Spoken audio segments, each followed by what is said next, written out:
Honestly, I don't know how we've got half the cast we have. They are incredible. Ethan Reed, as you mentioned in Baldur's Gate 3, he plays the voice of the Dream Visitor. Apparently, he's a phenomenal talent, and to see him working in the booth, the sound recording booth, bringing Theo to life, it's a real physical experience. He goes through, like, you can see him living it. It's crazy. He comes out drenched in sweat after he's done his lines and everything. Wow.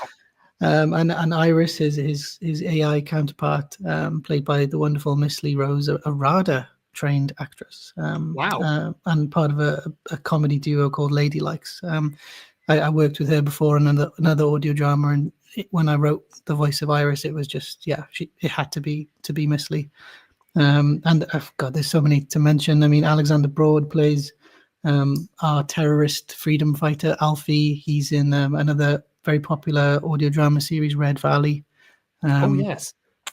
And it's an embarrassment of riches in terms of the cast, which makes my life a lot easier when I'm writing, because I know they will deliver, if you like.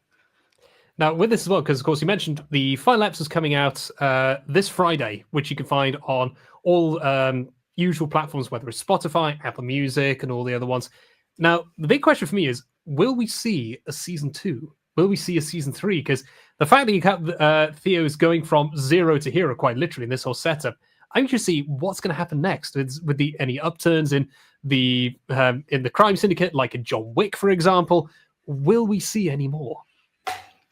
There is nothing I'd love more than to deliver Series 2 and Series 3. There is a broad outline for a story that could take place over 3 series. So the way Series 1 ends, as you'll see when you listen, is there is a definitive end to the series. There is an ending. Not a huge fan of cliffhangers for the sake of cliffhangers, but there is a hint of what could be more at the end of this series. So the mission Theo and Iris are on during Series 1 comes to an end, but it's not quite as simple as that. There are more complications which could lead into Series 2, and I really hope we get the chance to tell that story as well.